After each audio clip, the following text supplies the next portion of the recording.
안녕하세요. 사랑하는 하나님 아버지 은혜를 감사합니다. 제가 무엇이라고 하나님이 일을 할 수 있게 해주시나이까.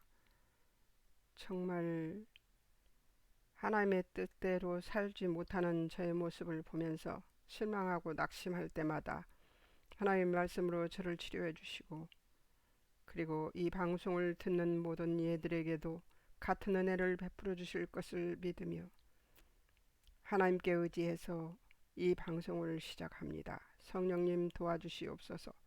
제 입술을 주장하시고 제 심령을 주장하여 주실 것을 믿으며 듣는 주여 아버지 하나님 사람들에게도 심령을 주여 아버지 주관하여 주시고 그 심령에 들어가 역사해 주시기를 소망하며 오늘도 함께 해주실 하나님 믿고 의지하옵고 예수님의 이름으로 기도합니다. 아멘. 오늘 저번에 했던 그 방송에 이제 그 다음 음, 단계를 할 것입니다.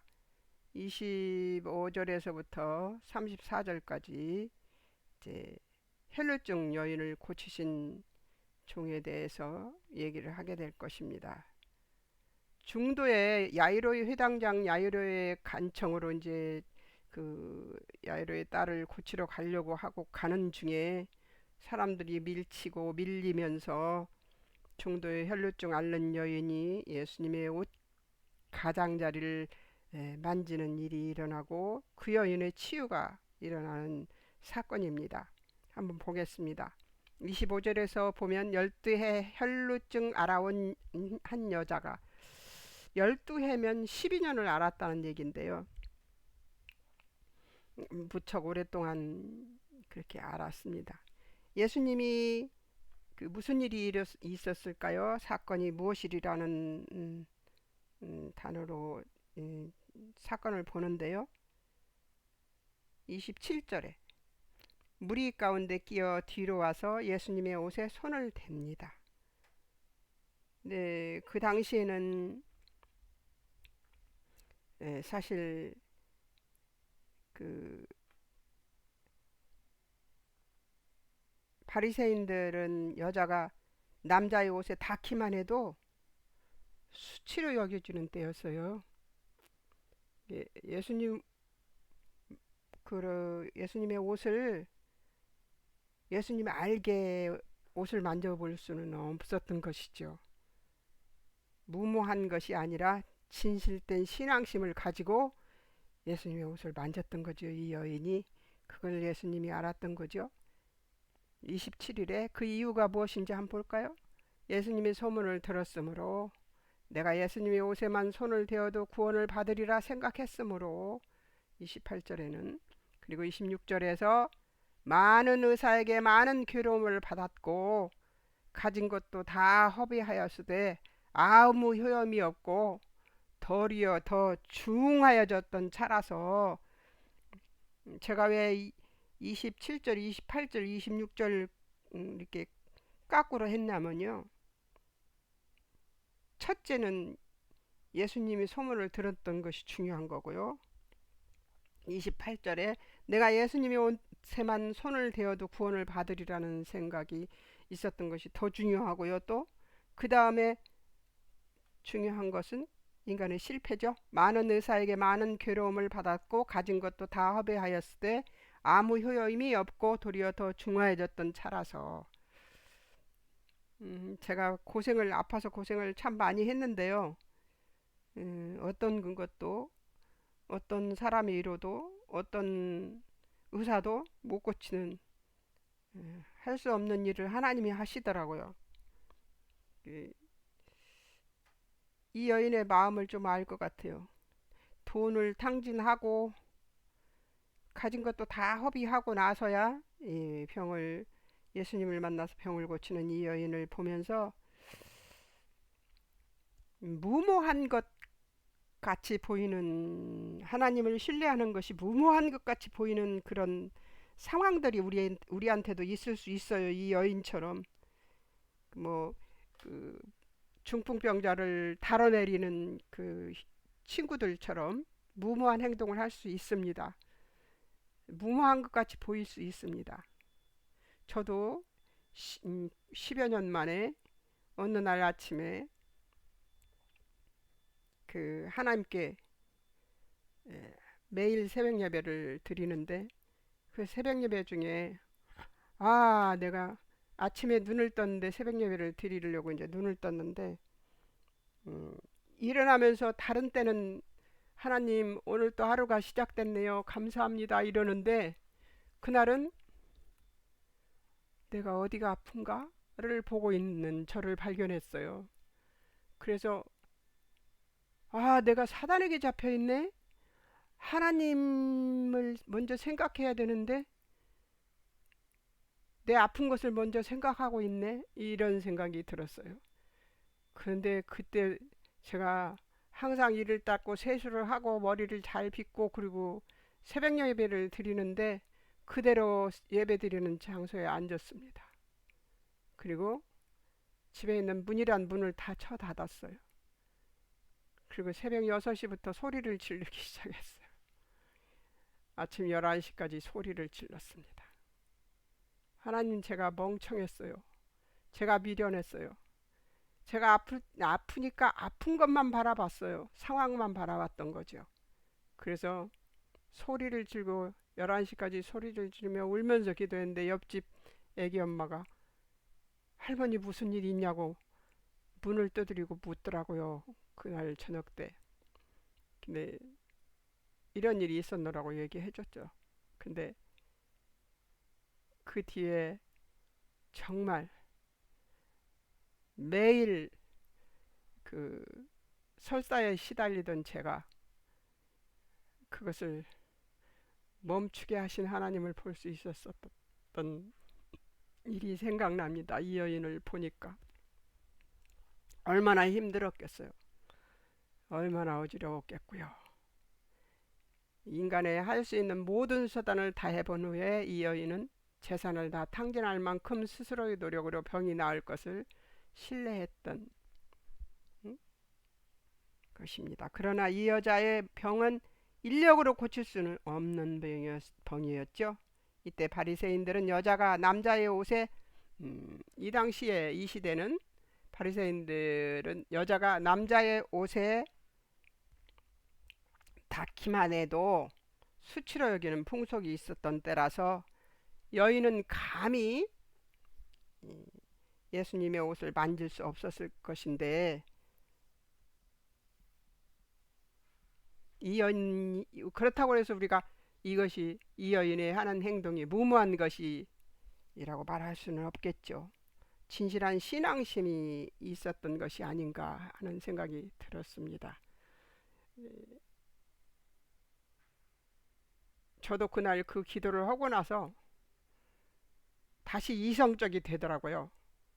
이렇게 기도한다고 하나님이 그동안 그렇게 기도했는데 안 들어주셨는데 들어주실까? 이런 생각이 찾아오는 것을 제가 물리치고 기도했습니다. 이 더러운 병고마귀 사단마귀가 예수 이름으로 명령하노니 내 안에서 떠나 저 무정에게로 빠져버릴지어다 하고 기도했던 기억이 납니다. 길에서 걷다가 내가 이렇게 기도했다고 하나님이 내 기도를 들어주실까 하는 생각이 들었을 당시에 그냥 길인데 그렇게 소리 지르면서 지나갔어요. 옆에 사람이 있든지 말든지. 그날은 제가 정신병자같이 사람들에게 보였을 것 같아요. 돌아다니면서 계속 기도했고 집에 들어와서도 소리 지르면서 기도하고 그랬었으니까요. 그리고 나서 지금까지 설사 때문에 매일 설사하는 일은 멈췄습니다. 감사하죠. 그다음에 여인은 무엇을 경험했을까요? 29절 한번 보겠습니다. 그의 혈루 근원이 곧 마름의 병이 나은 줄을 몸으로 깨달았습니다. 이렇게 깨닫고 그래도 이 여인은 어떻게 했을까요? 나타나지 못했어요. 예수님은 30절에 그 능력이 자신에게서 나간 줄을 아시고 하나님이시니까 아시죠. 그리고 누가 내 옷에 손을 댔느냐 하십니다. 이 32절에 보면 이 일을 행한 여자를 보려고 둘러보십니다.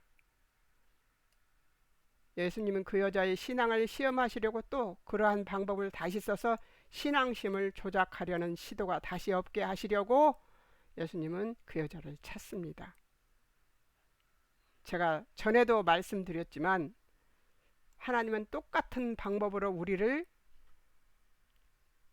치료하시거나 똑같은 병이 없고 똑같은 증상이 있어도 똑같은 방법으로 사람들을 치유하시지 않고 똑같은 방법으로 하나님의 영광을 드러내지 않는다고 제가 말씀드렸을 거예요. 하나님은 전능하시기 때문에 한 번도 같은 방법을 쓰시지 않습니다. 그래서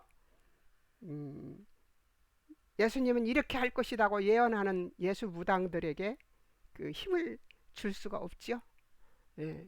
하나님은 정말 몇 초만 개의 방법을 가지고 계시는 분이에요. 그런 능력이 있으신 분이시기 때문에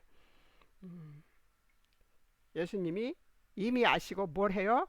그러한 방법을 다시 써서 신앙심을 조작하려는 시도가 다시 없게 하기 위해서 예수님은 그 여자를 찾았던 거죠. 제자들이 말합니다. 31절에서 무리가 에워싸 미는 것을 보시면서 누가 내게 손을 대느냐고 물으십니까? 하고 반문을 합니다. 제자들은 아직 믿음이 없는 거죠. 예수님에 대한 신뢰도 없고 이 사정이 어떻게 돌아가는 건지도 모르고 있는 상황이죠. 성령님이 없으니 성령님이 있던 때가 아니니까 제자들은 그럴 수밖에 없죠. 여인이 34절에서 33절에서 이야기를 합니다. 뭐라고? 여자가 자기에게 이루어진 일을 알고 두려워하여 떨며 와서 그 앞에 엎드려 예수님 앞에 엎드려서 모든 사실을 여쭙니다. 숨김의 행위를 자백하고 예수님이 하신 일 곧 하나님의 영광을 나타내는 고백으로 그녀의 신앙은 확실해지고 만민에게 예수님의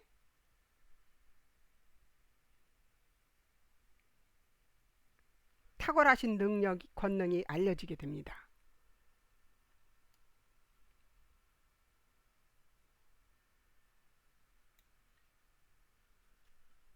그래 예수님은 뭐라고 얘기하십니까? 딸아 내 믿음이 너를 구원하였으니 34절에 나오지요. 평안히 가라 내 병에서 놓여 건강할지어다 라고 하십니다. 근데 여기서 오해되는 게 있어요. 딸의 믿음, 그 여자의 믿음 때문에 너를 구원했다 이렇게 말씀하시는 것처럼 보여요. 그래서 병 고치는 사람들이 많이 이 말을 사용하죠. 근데 이 여인은 하나님의 옷자락, 예수님의 옷자락만 만져도 나을 수 있을 것이라는 믿음이 있었던 거죠. 여인의 공로가, 이 옷자락을 만진 여인의 공로가 아니라 예수님을 의지하여 그 은혜로 질병에서 구원함을 얻었다는 것입니다. 평안히 가라 이런 말씀은 평안은 하나님만 주실 수 있는 것이잖아요. 예수님이 하나님의 아들이심을 확증해 주는 말씀이죠. 그 여인은 진정한 평안을 얻은 것입니다. 내 병에서 놓여 건강할지어다. 회복을 약속하십니다. 저는 제 질병에서 제가 놓였다는 사실을 사람들에게 막 선포하고 다녔어요. 예수님이 하나님이 내 병을 고쳐주셨다는 것에 대해서 하나님께 영광 돌리는 일을 열심히 하고 다녔어요. 근데 저 마음속 깊은 저 똥창 뒤에 숨어있는 제 생각은 어떤 생각이 솟아오르듯이 이렇게 모락모락 힘이 올라오듯이 올라오냐면 내가 이렇게 자랑해놓고 진짜 설사가 다시 또 설사가 나서 고생하면 어쩌지? 하는 생각이 들었었어요. 그때마다 저는 어떻게 했느냐? 평범하게 와스마게를 물리치면서 기도했죠. 그리고 나를 속이려고 하는 사단의 의도를 파악하고 물리치면서 내 믿음을 연약하게 만들려고 하는 더러운 믿음의 가난마귀를 물리치면서 기도했었습니다.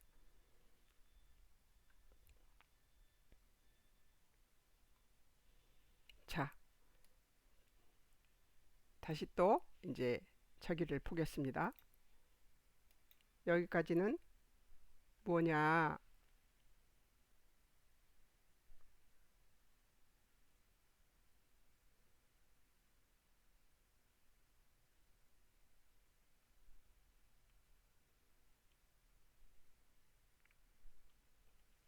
진짜. 예, 여기까지는 무엇이냐면 이제 해당장 야유론의 집으로 가다가 이제 혈루증 앓는 여인을 고치시고 다음에 이제 뭘 해야 돼요? 해당장 야이로의 딸을 고치러 가셔야죠. 그래서 35절부터 43절까지를 다시 또 공부해 보겠습니다. 어느 때냐면 해당장 야이로의 딸이 죽은 후입니다. 지금 죽었다고 그러는데 죽게 되어 싸우니 그랬잖아요. 저기에서는 23절에서는. 그런데 이제 35절에선 해당장 야이로의 딸이 집에서 사람들이 와서 회당장에게 이르되 당신의 딸이 죽었나이다. 어찌하여 선생을 더 괴롭게 하시겠나이까 하면서 오지 말라고 얘기를 합니다. 선생도 괴롭히지 말고 그냥 집에 갑시다. 딸이 죽었습니다. 이러고 얘기를 합니다.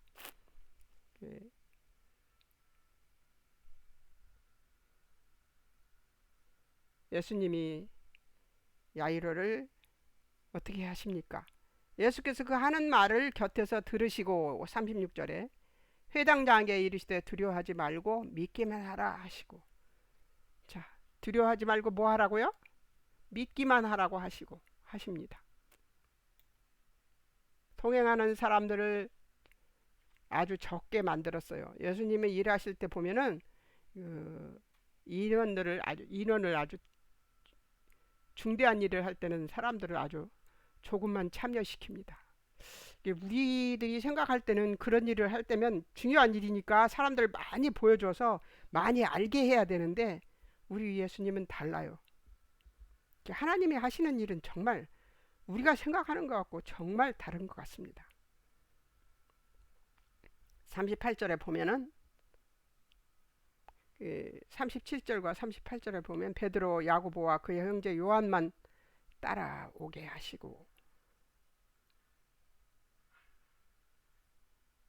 인원을 줄여서 이렇게 갑니다.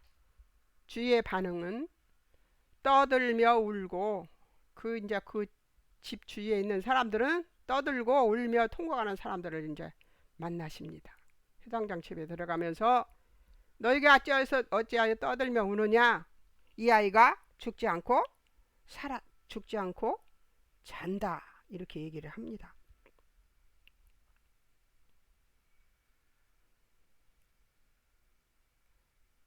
아이가 죽지 않았다는 것이 아니라 살릴 수 있다는 말씀이었습니다. 살릴 수 있다는 말을 그렇게 하신 것입니다. 이 단어도 틀리게 썼네. 살릴 수 있다는 말씀이었다. 고치겠습니다. 40절에서는 반응이 어때요? 그들이 비웃더라. 예수께서 그들을 다 내보내신 후에 아이의 부모와 또 자기와 함께한 자들을 데리시고 아이 있는 곳으로 들어가사.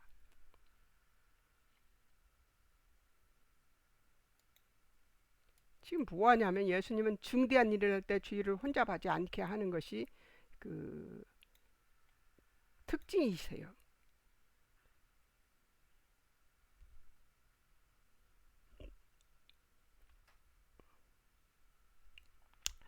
아이의 부모와 또 이제 40절에 보면 세 제자들 데리고 아이 있는 곳에 들어가셔서 그 아이의 손을 잡고 41절에 달리다굼 소녀야 일어나라 하시니 이 말씀은 기도가 아니고 하나님이신 예수님의 아이야 일어나라 하시는 이 말씀은 하나님이신 예수님의 명령입니다.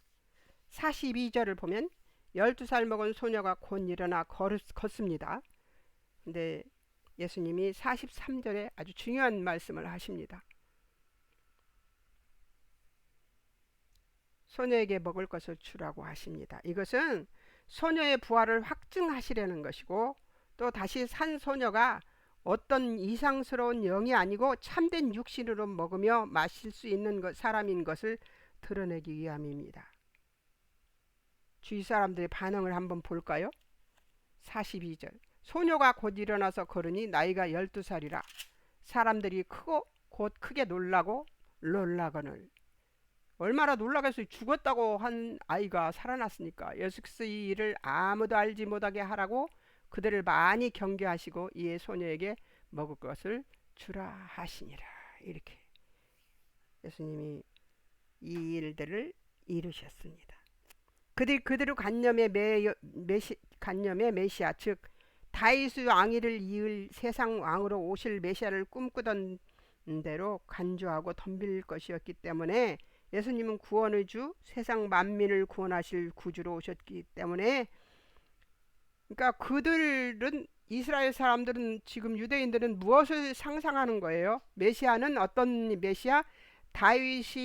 다윗처럼 왕권이 튼튼하고 어느 나라든지 이겨낼 수 있는 아주 군사력이 튼튼하고 병사도 많고 그 나라가 큰 나라가 될 수 있는, 지금 그 시대 때는 로마의 속국이었으니까요. 그러니까 나라를 해방시키고 국가를 세워서 다윗과 같이 큰 나라를 만드는, 이스라엘을 더 그렇게 크게 만드는 그런 것들을 꿈꿨던 거죠.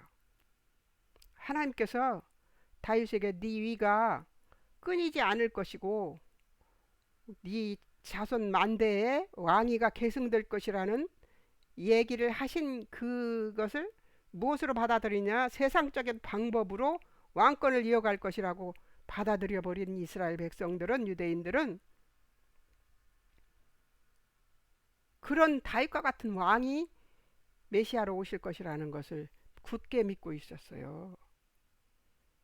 그러니까 그들이 꿈꾸는 메시아와 세상 만민을 구원하실 구주로 오신 예수님은 그들이 이해할 수 없는 거죠. 여기에 그들이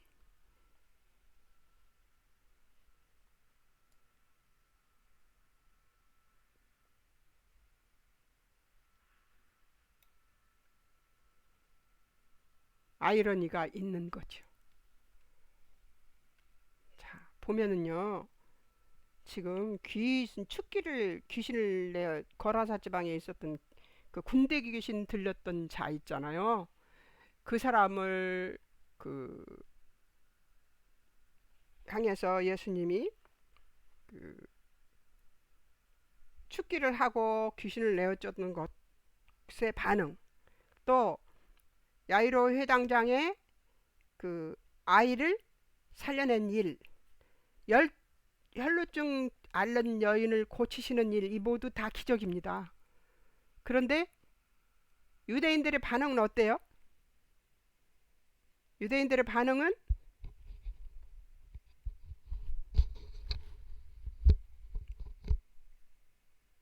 크게 놀라기는 하면서도, 축기를 하고 난 뒤에는 예수님이 가십시오 하고 예수님을 밀어내기도 하고, 또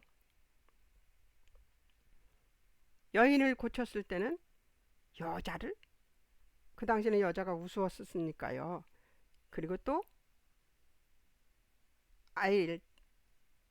죽은 아이를 살렸을 때는 크게 놀라기만 했을 뿐이지 별로 큰 소란이 없습니다. 그런데 또 예수님은 이상하게도 43절에 보면 그들을 많이 경계하시고 아무도 알지 못하게 하라 하셨습니다. 아무도 알지 못하게 하라는 얘기를 계속 하십니다. 왜 그럴까요? 예수님의 때가 아직 안 되었기 때문입니다. 예수님이 계시가 계속해서 완전하게 드러나는 것을 예수님은 원치 않으셨던 거죠.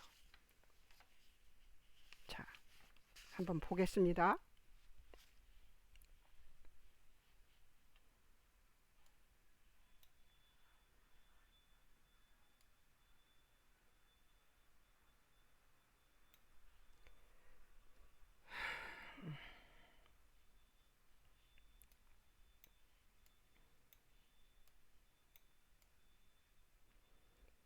네, 여러분들한테 다 보여줄 수가 없으니까 여러분들이 반드시 이메일로 예, 보내주시면 제가 이메일로 이거를 다 보내드리겠습니다. 그러니까 이메일 좀 보내주세요.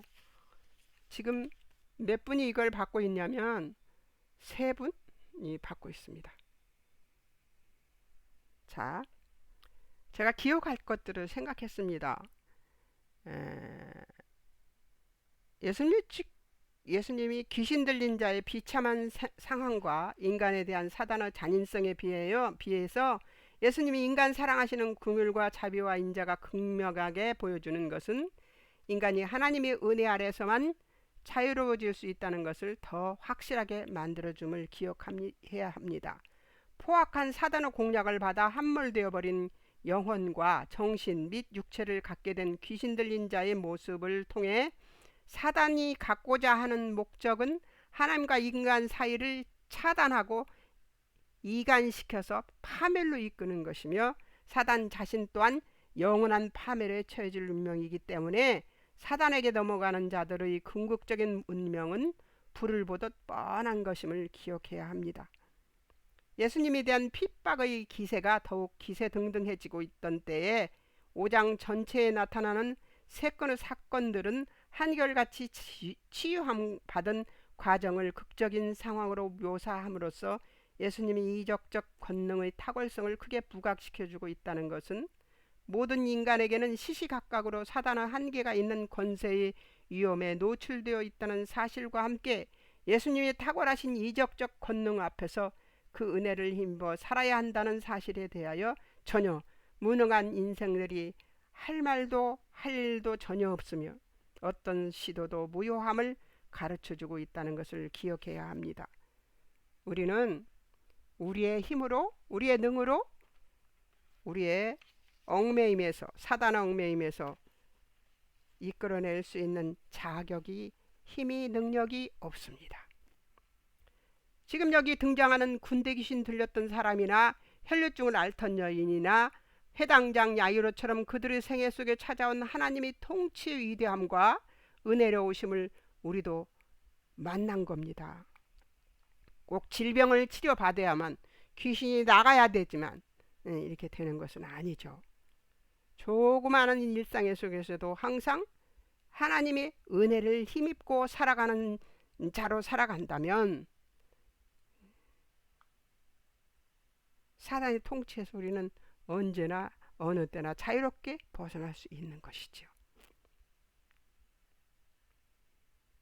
세상과 인간에게 기대할 수 없는 큰 존재를 만난 것입니다.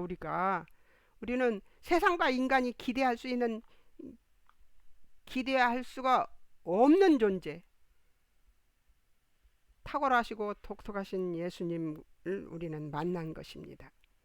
은혜롭고 자비롭고 노하기를 더디하며 인자와 긍휼이 풍성하신 하나님을 만난 것은 우리에게 모두 기적입니다. 여러분,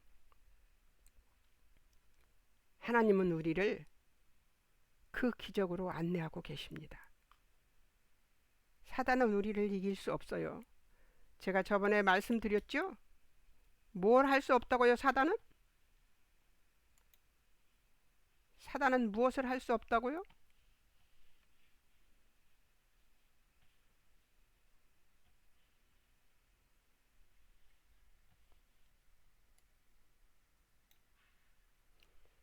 사단은 무엇을 할 수 없다고요? 사단은 이렇게 입이 이렇게 생겼고요. 혀가 이렇게 날름날름 합니다. 사단은 어떻게 생겼다고요? 이렇게 생겼어요. 이렇게 생겼어요.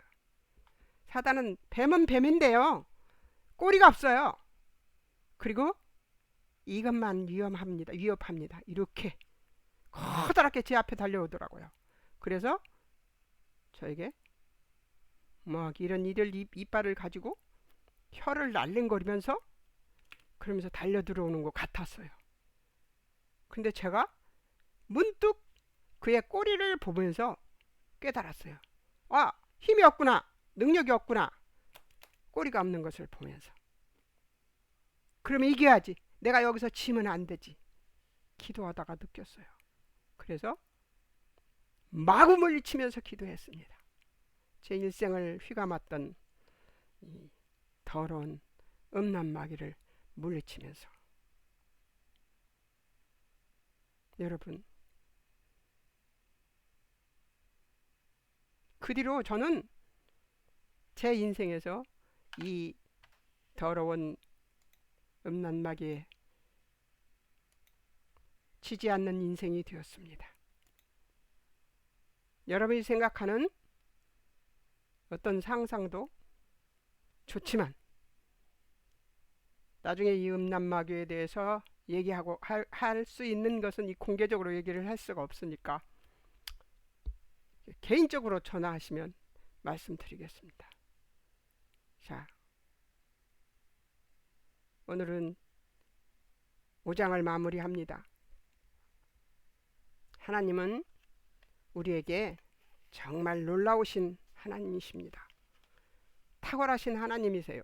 근데 인간의 생각은, 유대인들의 생각은 자기들의 선민의식과 하나님이 우리를 선택하셨다는 선민의식과 예수님의 그 메시아의 그 존재를 잘못 인식하고 있는 것 때문에 예수님을 만나고도 예수님을 마음껏 기뻐할 수 없는 인간들이 되어 있었습니다. 우리 역시 마찬가지 아닌가요? 우리의 삶 속에서 만나는 예수님을 우리가 혹시라도 이들처럼 무덤덤하게 지나가는 것이 아닌지 점검하시고 살아가면서 사단과의 싸움은 필수입니다. 그들은 이 세상에 임금의 자리를 갖고 있으니까요. 우리를 지배하러 들 거예요. 그런데 우리는 지배받지 않습니다. 왜? 우리는 하나님의 은혜 아래에 있기 때문입니다.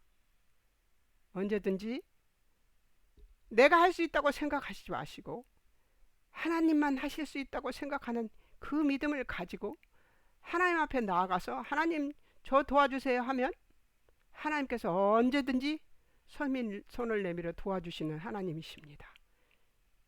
얼마든지 도와주시는 하나님이세요.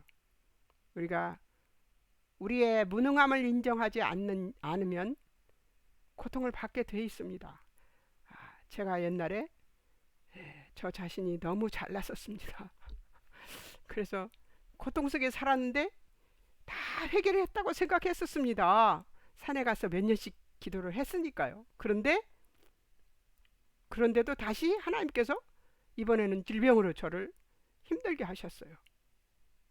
제가 무너지지 않은 이상, 저의 저 몸 어디 구석지에 숨어 있는 그런 내가 사라지지 않는 이상, 우리는 계속해서 사단의 찔림에 계속 노출되어 있습니다. 그러나 그 상황을 깨닫고 알고 나의 나됨을 알게 되는 순간 하나님 앞에 엎드리고 항복하는 믿음을 갖게 되는 그 순간 하나님은 우리를 치유하십니다. 그리고 온전케 하십니다. 그리고 할렐루야를 연발하게 하시지요. 여러분, 할렐루야를 연발하며 사는 여러분 되시기를 주의 이름으로 축원합니다. 이제 아멘. 기독교 신앙생활의 본질인 믿음이 뭐냐 하면 하나님을 아는 것입니다.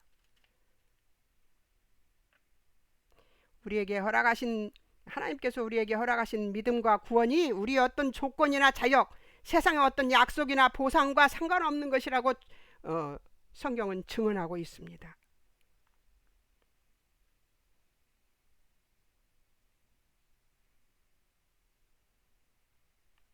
사람들은 각기 다른 형편에서 다른 사람들 속에서 그 항복이기 때문에 어떤 사람은 이렇게 항복하고 저 사람은 저렇게 항복하고 어떤 사람은 이 믿음으로 하나님은 이만한 믿음으로 하나님은 조만한 믿음으로 조각 받으시는 하나님이십니다. 그래서 기독교 신앙은 진리라고 말합니다. 어느 누구도 이 진리를 생성해내거나 만들어내거나 창조해낼 수 없습니다. 하나님만 그것을 하실 수 있어요. 여러분, 이 좋은 하나님이 내 아버지십니다. 여러분의 아버지십니다. 승리하시기 바랍니다. 자, 이제 6장을 봐야 합니다. 다음 주에는 6장을 이제 보겠습니다. 12제자도 색칠해야 되고요. 하나님 예수 그리스도 성령님은 기본이고요. 말씀 색칠해야 하고요. 요한의 얘기가 다시 또 나옵니다. 요한도 색칠해야 하고요. 사도들도 색칠해야 합니다. 제가 어떻게 이거를 말씀드릴 수 있냐면 제 책에는 색칠이 다 되어 있기 때문입니다. 여러분, 색칠 잘하시고 승리해서 다음 주에 만나시기 바랍니다.